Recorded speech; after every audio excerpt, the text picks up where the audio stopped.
Aloha, welcome attendees. This is the final event of today. And I just wanted to tell you that you can revisit this session, or if your friends have missed it, they can catch it by YouTube in the Better Tomorrow Speaker Series. The session is being recorded. It goes simultaneously to Facebook and to YouTube, and also is restreamed to various other platforms. And eventually we will have a video edited highlights version on our website that will be up for about a year. So there are many opportunities, if you haven't caught it here or if your friends have not caught it here, for them to catch up with it. So without further ado, I'd like to turn it over to Kumu, and thank you very much for coming. Thanks, Roger, and aloha, everyone. Thank you so much for joining us today for our panel discussion on Nānā Ike Kumu Helu e Kolu. My name is Ku'u Ka'uanoe. I am a digital producer at Honolulu Civil Beat. Civil Beat is an online news organization dedicated to giving informed news to inform our communities. I am so happy to be here and so excited to introduce our authors and contributors of Nānā Ike Kumu Helu e Kolu.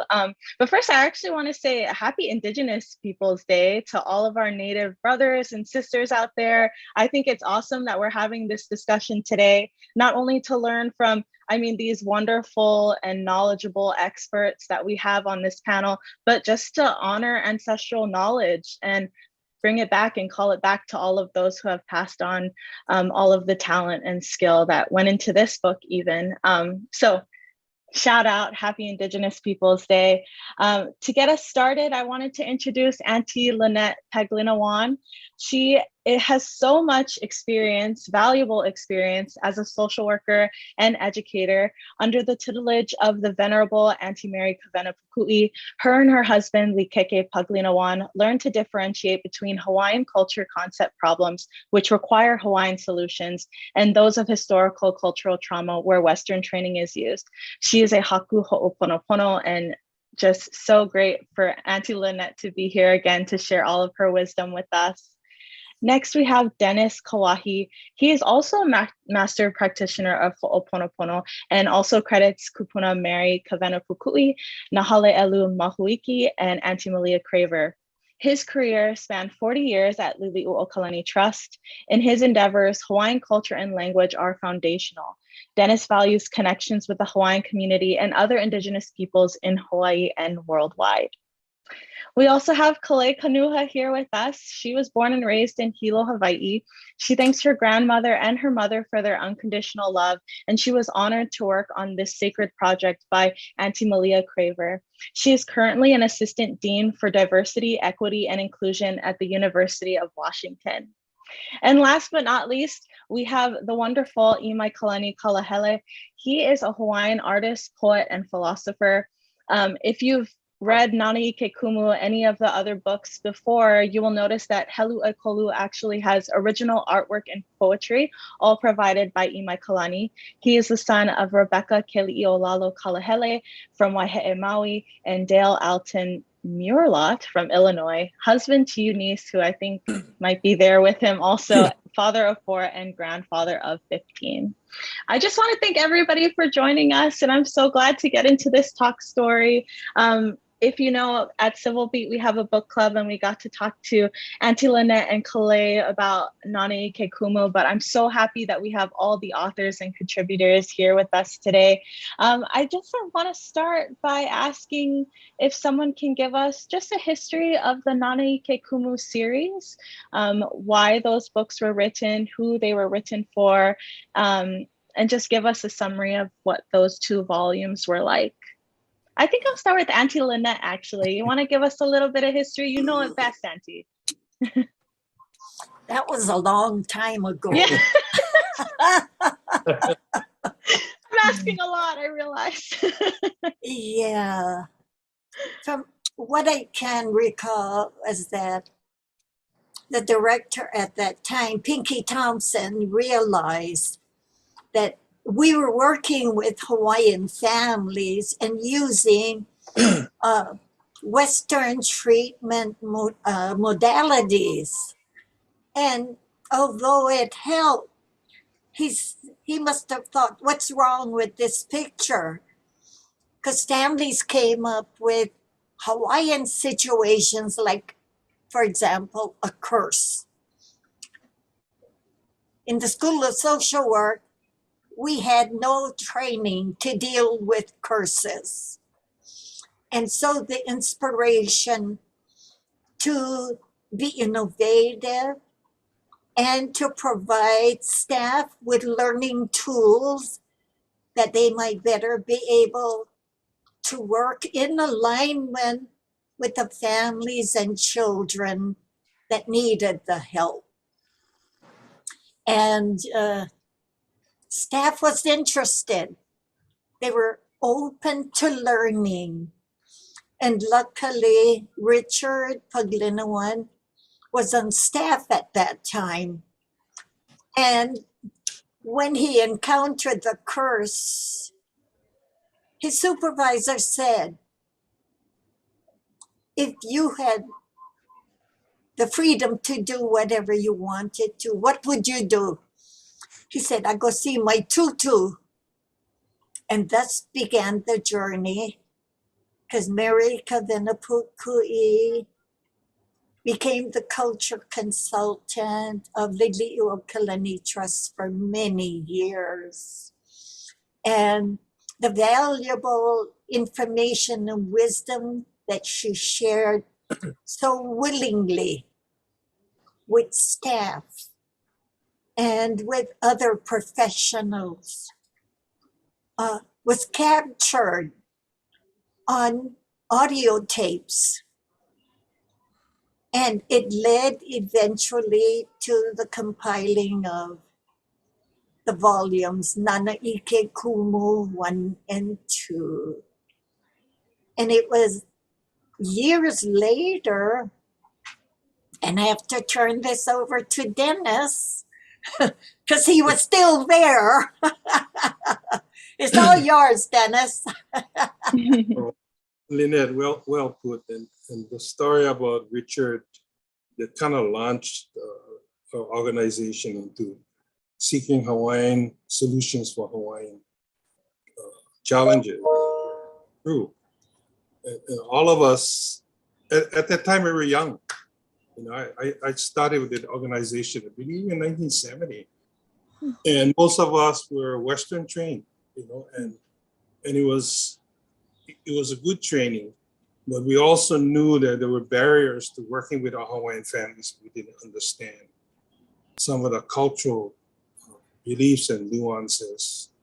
So Nānā Kumu 1 and 2, and I know one of the questions you asked, you know, how does that relate to Nānā Kumu 3? You know, when we take a look at the books, it's almost like it's a more like a genealogy. I mean, from the first to the third, they're connected. Each has its own time and space. We all learned from Hukui. We all learned. We were young, eager social workers coming out of the 60s, where there was a lot of social change, and indeed, we needed that change in our own Loea culture. So Nānā 1 and 2 really set the foundation for not only us that were working at the Queen's Trust, but also a Hawaiian community who were setting their paths to find cultural relevance for themselves. And we're lucky we're a part of it. But the books themselves kind of represent like a genealogy. I mean, it's not something you just read, but it's something that people live, that is part of our history. Nānā Kumu 3, kind of the concept started when Auntie Malia was still alive. And she and I worked for the trust then. And we had some discussions about, you know, is there going to be another volume of Nānā Kumu? And we in no way or shape or thoughts felt that we would be the ones to do it, but we knew, like what Richard said, we went to seek not so much the answers, but at least the direction. And we went to see again Tutupukui. And if many of you know, when you ask knowledge from the kupunas, you just don't go straight on and ask them. Then they won't give you the knowledge. You coach it, you coach the question. So we went there and we asked her, Tutu, how come the volumes were named 1 and 2? And she said, maybe you're gonna get 3. Simple statement like that. And she said, you, Malia, and you and Dennis, you guys go home and think about it, which we did. What she wanted us to do was find that answers within ourselves. If there's something you're gonna invest yourself in at that time. This was about, before she passed, I think it was in the mid or late 80s. So that was when the idea to develop Nānā 3 came about for us. And it wasn't until I think about 2000 that we started gathering people. And of course, the first person she and I talked with was Richard, who already in his mind understood exactly what he wanted. And we needed his counsel, we needed his participation. And from there, Kalei was a student of Auntie Malia, and you know, and she told me to read her writings, which I did. It was wonderful, her writings. And as we went along, she said she's the one that should write it, and we all agreed. She had the skill, the cultural knowledge. Kind of in a nutshell, that's how the thing started. But really, each volume really offered Hawaiian families other options for their own health that oftentimes they wouldn't find in the Western system. It also provided them the good of the Western system, because all of us believe that we could bring the best from both systems to work for benefit of our Hawaiian families. Each book captures a different time. And we well understood that Nānā 3 would be the time we would have to capture it and make it relevant for today. Well, I think about 3 years ago, time flies. But the most important thing was we wanted this to be something for our Hawaiian families and for people that work with Hawaiians. And a book of this nature, you don't do it by yourself. There's so many people that have been a part of it. And we're so lucky to have them help us. Indeed, our staff, our trustees, our staff, our Hawaiian families, those that have given us the privilege of being part of their lives in times of great strife. So that's, I don't know if I answered your question, but that's kind of like the history. And as resources came, then we were able to, start gathering the resources and the people that could put this together. No, you definitely answered it. And I think it's a good way to turn over to Kalei. I mean, I kind of wanted to ask all of you, what intention did you bring while you were writing this book over how many years? And specifically, what is one thing that you want readers to take away from this volume? So you want me to answer? Cool. Yeah, I wanted you to go first, Kalei, because I mean, Dennis brought it up too, that you were doing all the writing and listening, and go ahead. Yeah. Well, what I want to say is, first of all, what a tremendous honor it was to be a part of this, and it's a journey. I love Dennis's description of this as a moku auhau, but it was it was a pathway, right? So it was a really wonderful journey. It was challenging. It was hard. We got impatient at times, just like, let's go, and other times we wanted to slow it down. So the pace of it, because it was, it was almost 20 years from conception. to the actual published copy. But there's two things I think are really important. I think one is that when you look at the model of Tutu Pukui and Dr. Hardig in dialogue about Western and Hawaiian ways, in many ways, Dennis, Auntie, Uncle Richard, they in themselves epitomized that dialogue, except they had it in themselves. They were Western trained social workers, deeply embedded in their own culture. So it wasn't two different people conversing with community, it was inside of them.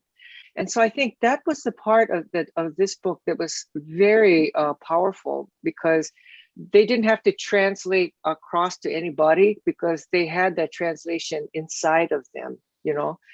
And I think in some ways that's what made it a long journey, is because of the internal dialogue, and then the dialogue with our families and our workers, that made this such an important process. Like, I feel like that's another thing I would love for all of us to write about, is the process of producing.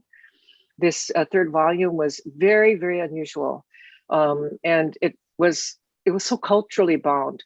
So I think what I would say is that this volume, as the other two were too, but I think, you know, with Imai's images and poetry, with Auntie's coda, her story at the end, and just the whole layout, the beautiful job that Barbara Pope and her team did, the whole project is a gift to our people. And the other books might have been maybe more of a resource, you know, for workers or people working with families.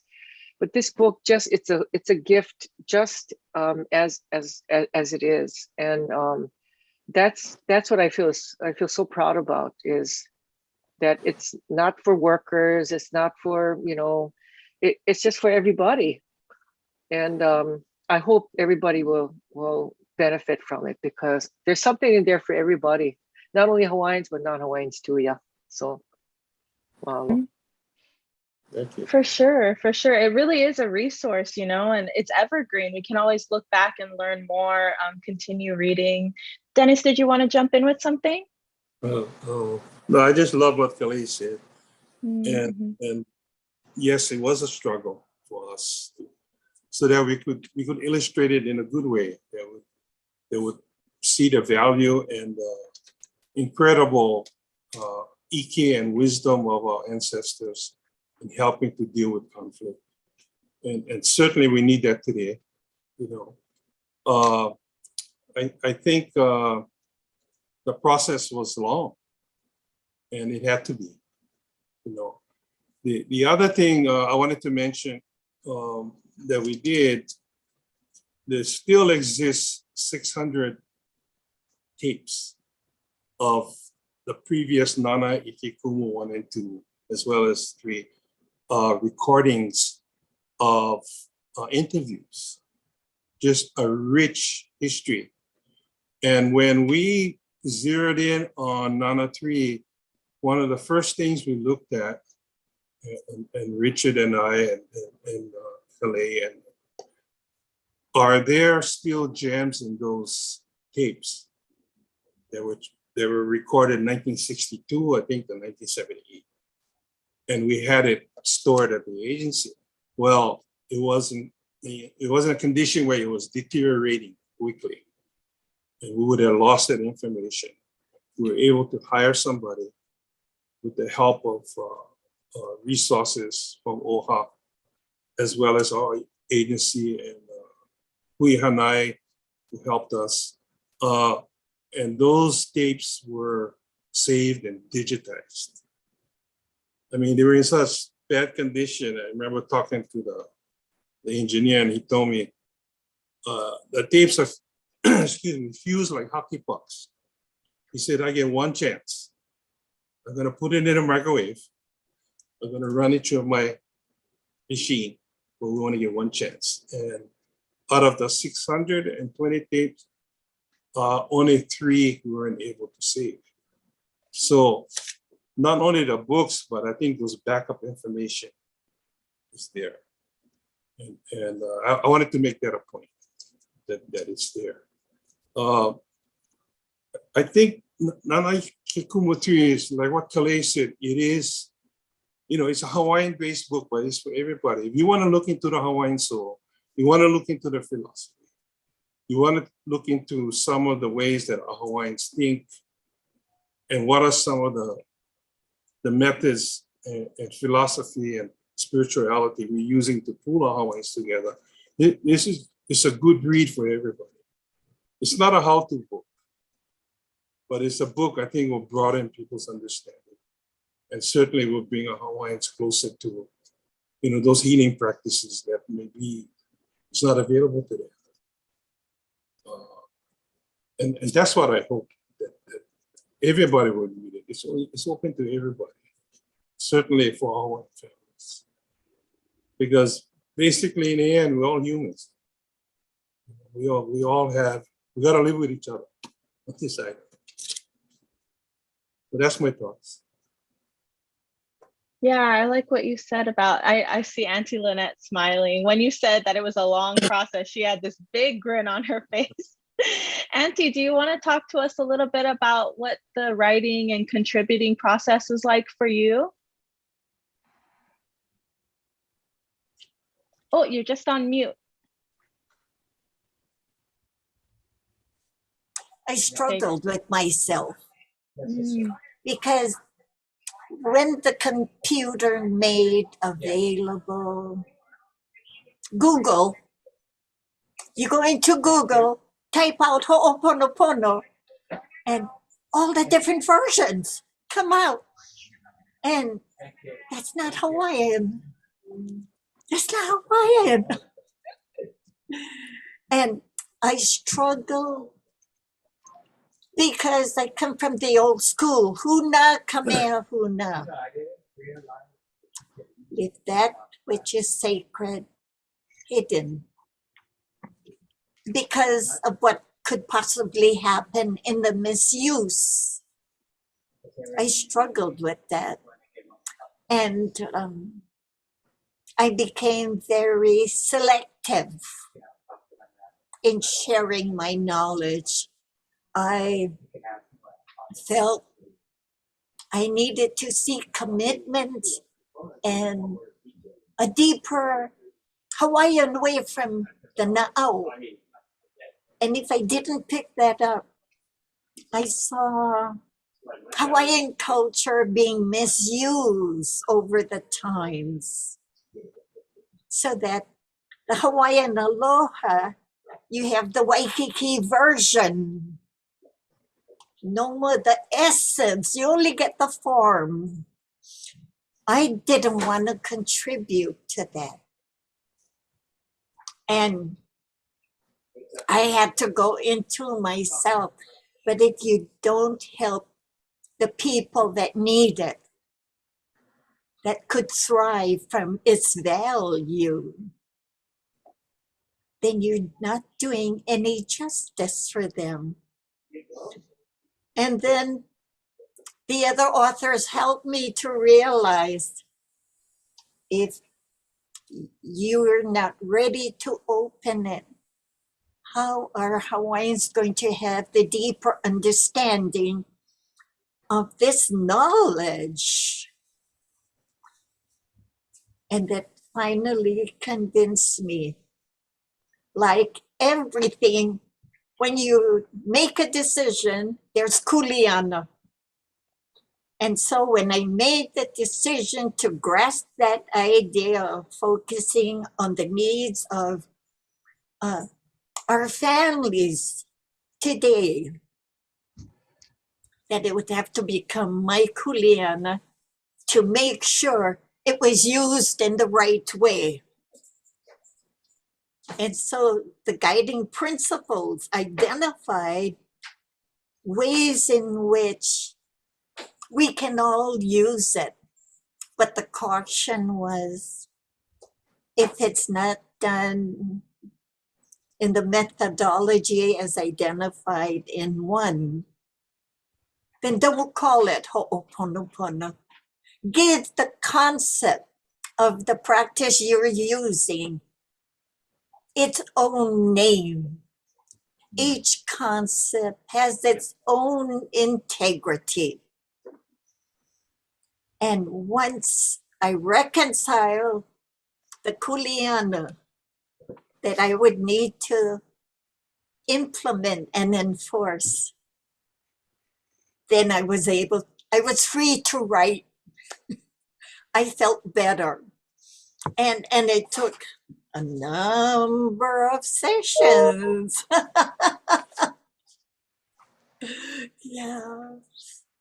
But I believe a contribution is, as I teach it at West Oahu, the response I've gotten from the haumana that joined the session is suddenly they had a name to what they were doing and that they didn't realize that. Handles were being provided, light bulbs were turning on, and it was helping them to live the culture that they experienced in their families. Now they had a name for it, and it gave them that recovery, reclaiming of a culture that was question mark. So I see the value of Nānā Kumu Volume 3 as a help for those who got disconnected from the culture, to have a way to reclaim the culture again that opens up family experiences, not just in the intellectual way, but one that combines the three picos to the na'au. And they can live it again. Yeah, in the modern times, in their own style that fits their family's needs. Tremendous value in that. For sure, Auntie Lynette. Thank you so much for sharing. I wanted to turn over to Imaikalani. I mean, something that's different about this volume is that there are your wonderful poems and illustrations. I'm wondering if you can tell us the process of, creating those. Excuse me. Yeah, I don't know. Process.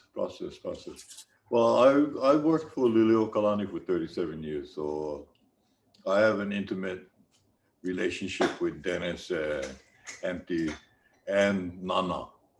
So when it came time for the volume 3 to come out, part of the things that, I, as an artist, that I was looking at is that there are no visuals.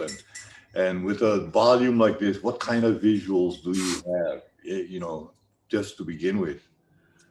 And I sat down and I just thought about just all the years that we've worked with people, we've worked with families, all the families that I've seen come through the agency, and all the relationships that we've had. And I just started to just to try and think about what kind of things we feel. How do we look at some of our problems? How do we express this in a different kind of way? So some of the illustrations are very simple, very modest, and I just hope that what they are is just something that people can look at and get another kind of emotional involvement in what they're doing. And with Nānā, sometimes I think you need a little bit of Lulu, where you just gotta go stir up the water a little bit just to see something, see what comes up and see how that impacts you and your family. So for me, that's kind of what the poems and and the illustrations are. It's just my reaction to how do we deal with this, and what kind of a feeling do I leave with this wonderful volume. And, you know, I look at this volume as masterwork, and I look at all the masters that went into putting this thing together. I'm just so proud to be a part of this in my own small little way. And to have my work to be a part of this wonderful volume is something that I think for me is really a gift that I can give. And I think as a Hawaiian, that's all I can do for my people, is to give them what I have, what I can give. And I hope that whatever I do in the book, people will somehow get something out of it. Yeah, I love that you're bringing that up. That kind of goes back to Auntie Lynette's feeling of kuleana, you know, but also, I mean, the way that, you know, these illustrations and these poems work into this book, it just appeals to people on a different level. Going back to Auntie Lynette's conversations about essence versus form, you know, not just words, but these visuals for people to really connect to. So I'm sure everyone really enjoyed them also. I wanted to ask you all, is there anything that you wish you could have included in this volume, or anything that you would like to see in volume 4? I'm not saying that there is one, but you know.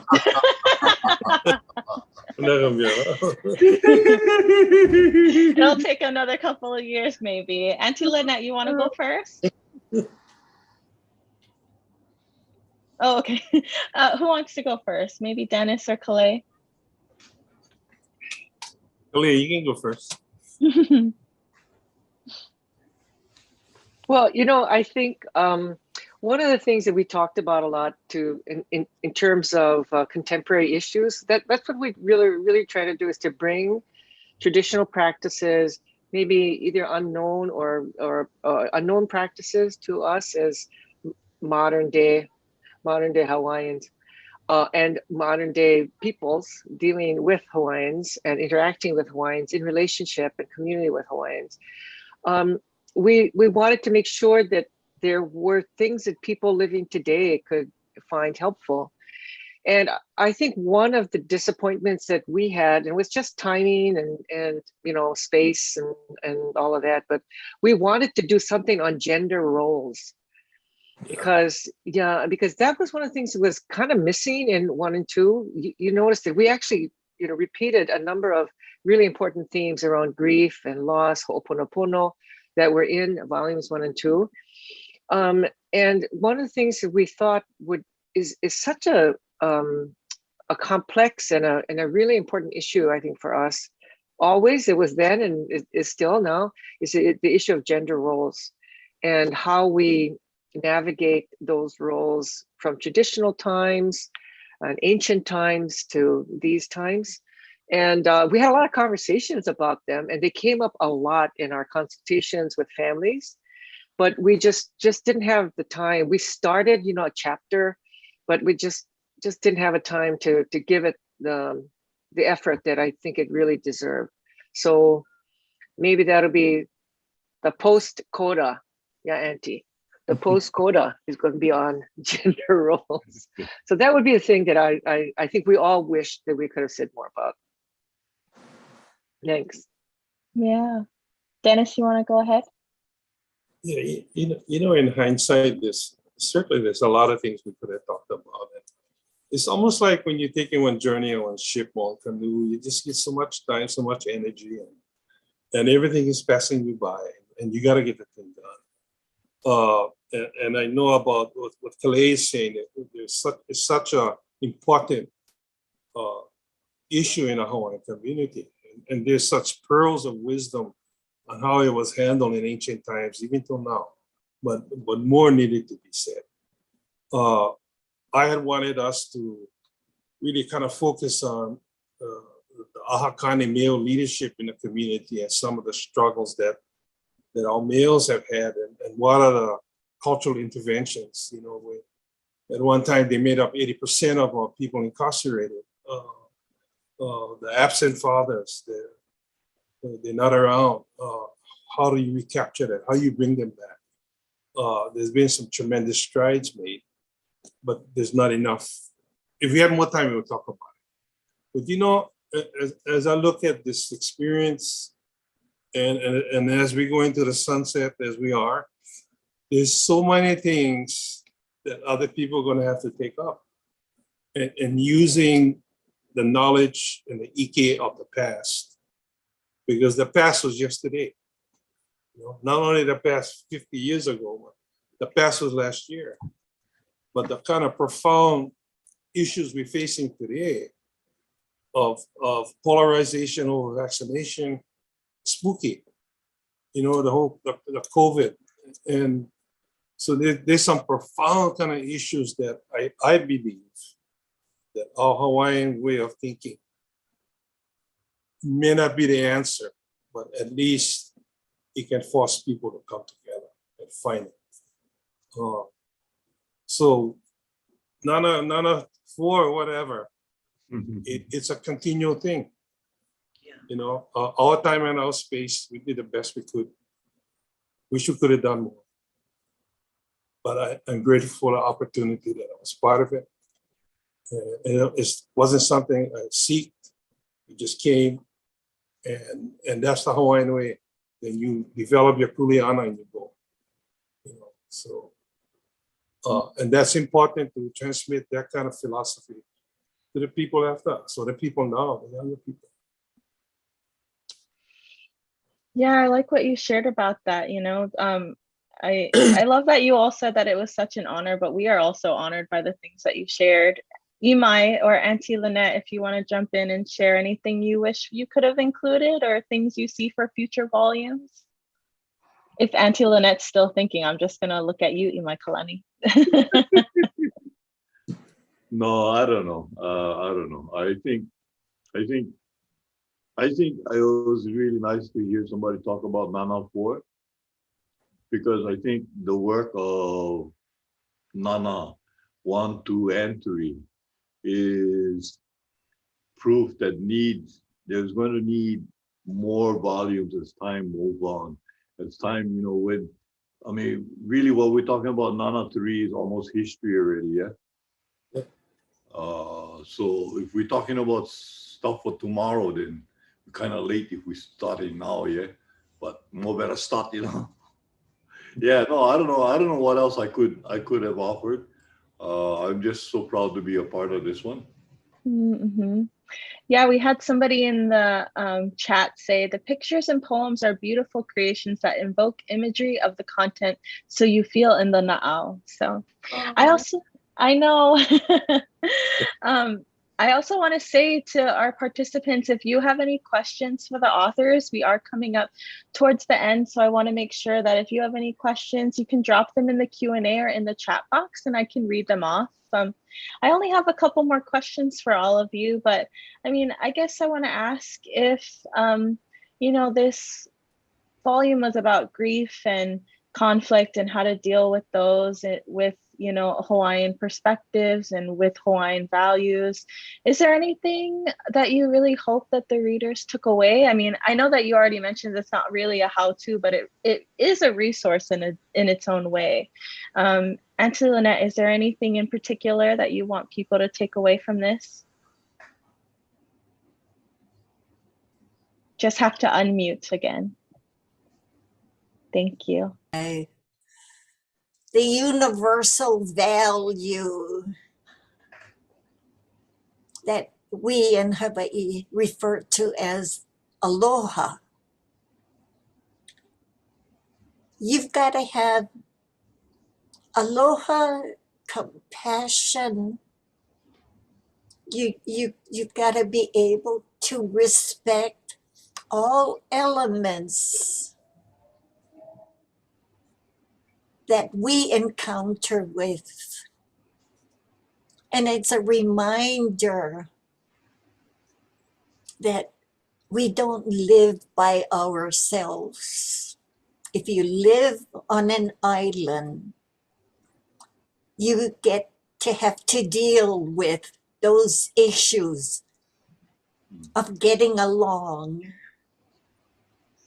and recognizing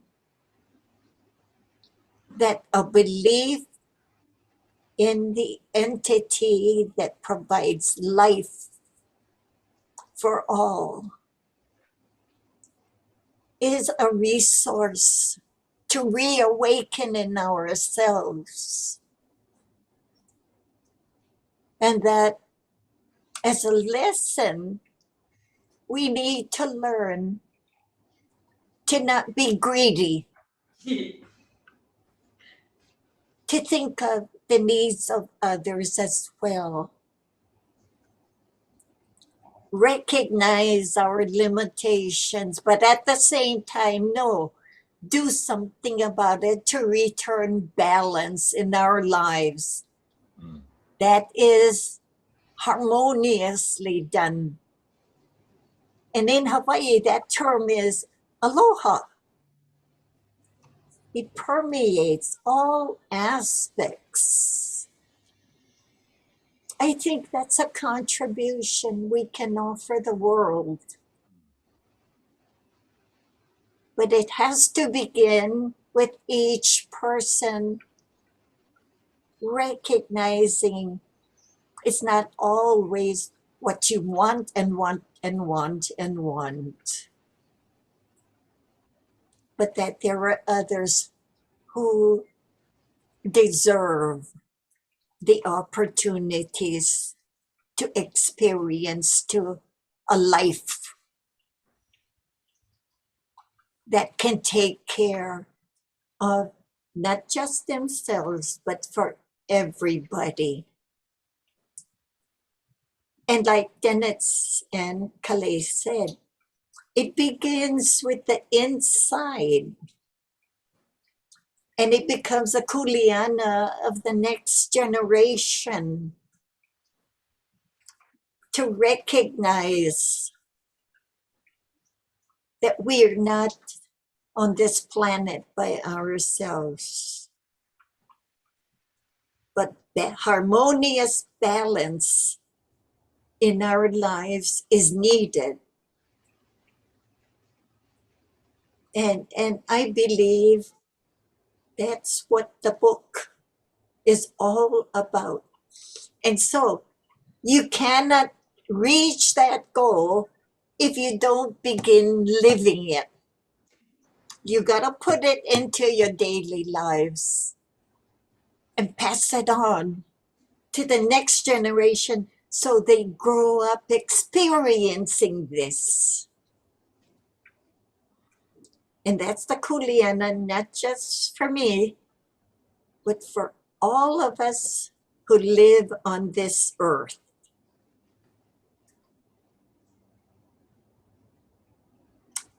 Yeah. Yeah.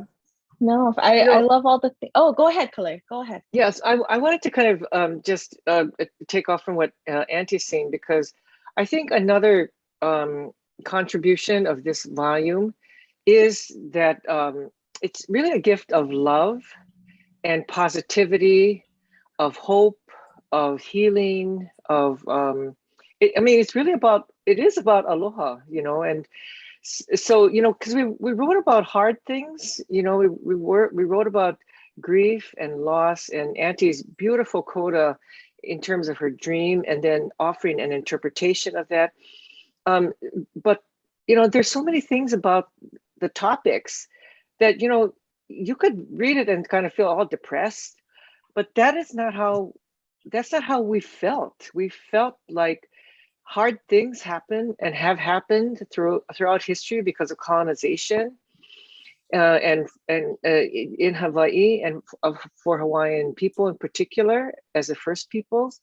But I think we're just the group of us who kind of just finally kind of shepherded this to the end, including Imai. And I think Imai's images and poetry really exemplify this, which is that we wanted, I don't know if we wanted, but it was. I mean, the tone of the book is very, I think, very hopeful and filled with aloha and filled with the possibility that we can all be well, and we can all live in harmony, and we can all live in community with each other.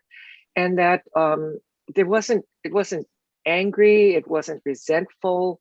And, you know, it could have been because of all the bad things that have happened, but it was filled with hope and Yeah. love. And I think that is, to me, what I love about it. Every part of it, you know, is about celebrating Hawaiian people, Hawaiian culture, and Hawaiian history. And that's the gift. The gift is for all Hawaiians and those who love Hawaii and Hawaiians to say, that's a great culture. It's a loving culture. It's a culture that believes in the best of what people can be and what we all can be. And I think the tone of this book was, I think, represented who all of us were, who had the terrific privilege to shepherd it to the end, including Barbara Pope. I mean, even the publisher who put the whole thing together, she's like that too. So, so that's what I feel the most proud about is that it's filled with love and aloha. I'm sure everyone felt it too as they read it, you know, because you definitely hit it on the head with that. It could have been, you know, really sad, but it's actually, I'm sure, like for me, it really helped people through that, you know. You could really feel how important relationship and pilana is, you know, throughout reading that. Dennis, you want to jump in? Well, it was so well put by Lynette and Kalei, so well put, and it's like the underlying value and philosophy throughout the book. Even when we spoke of really depressing kind of statistics of how many Hawaiians died from cocaine versus 100 years later, we lost almost 2/3 of our population. But it was within the context of Hawaiian philosophy and healing. And I think it's you know, it has great meaning for us today that, you know, we're not talking about spirituality and religion. We're talking about this higher powers that we're all responsible to for our lives together. And in Hawaiian healing, if that belief is not there, healing doesn't occur. All of Hawaiian healing, Ao Lapa Ao, Lomi, Ho'oponopono, is a clear connection. And we wanted that spirituality accentuated in the book, but not hellfire, brimstone, overbearing, you know, accentuated by stories. Some real, you know, stories that hit you in your now. So if anything, all of us wanted that to be conveyed in a way that people can say, okay, this is something I want to think about. It also conveyed capacity, the belief that people have capacity, the resiliency that we've seen in the families that we've worked with over the years. And the culture is not dead. We see it in how we see the worst, we also see the best. So it's still there.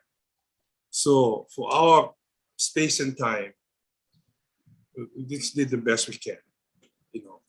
And it was based on life experiences we've had personally as well as professionally, and try to put it in a context where it makes sense, and people can take it with them and, you know, take it wherever they need to. So, and that's what I think I'd like to see how it impacted on people, and the friends and people I know have been telling me, wow, you know, and I don't know, you guys are writing this kind of stuff. Well, it's not only for us, you know. It's a perspective that's for everybody. Anyway, that's my mind. I love that you brought up spirituality. We didn't really get to that in that talk, but it runs through so clearly throughout this volume. Imaikalani, anything you want people to take away from looking at your illustrations or reading your poems? No, I just hope that it causes people to think, that it makes sense to people, and that it can be of some use to somebody. I think that's about all I can do. Yeah. I love that everybody's really brought up this internal, you know, introspection, Auntie, I can't remember what Auntie Lynette calls it, but just knowing your own truth first, you know. I love that that's come up throughout. A couple of people have posted in our chat. I'm just going to open it up and see. Someone asked for a digital copy of this book. So I think someone needs to start Audible, or somebody should record. Oh, Auntie Lynette, if there was an Audible of you reading this book, oh, my heart. We only have a couple of minutes left. I just want to invite anyone to send in any last minute questions before we sign off with our guests. I mean, I'm so grateful to have learned more about this. I mean, every time I open the book, I learn something different. And especially in Auntie's Kora section, there's a little story actually about how that was brought into this volume. Does anybody want to share to close out our conversation, how that last chapter began? Go, Auntie. That was your story. Yeah. Love that. Oh, she's muted. Oh, there you go. When I first saw that, I said, "What is a coda? I don't know what that is. And why are they labeling it a coda?" Yeah. So I had to get educated about it.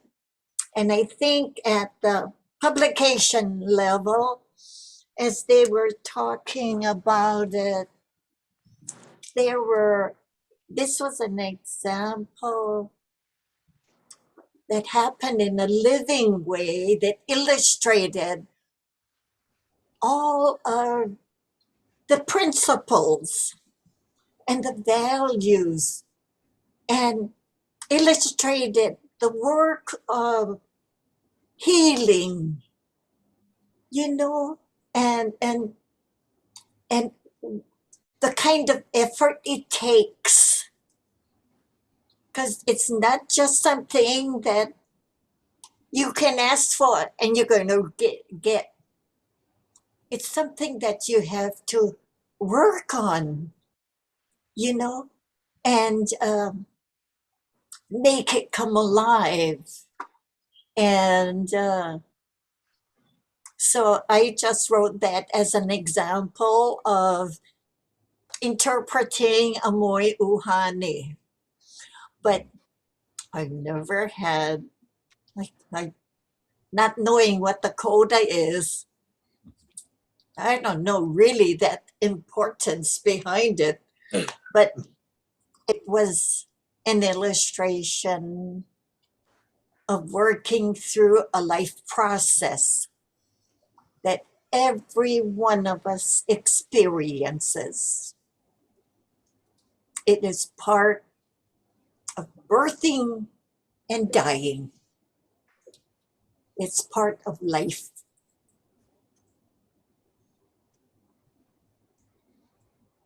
For sure. Look, Kalei, did you want to jump in?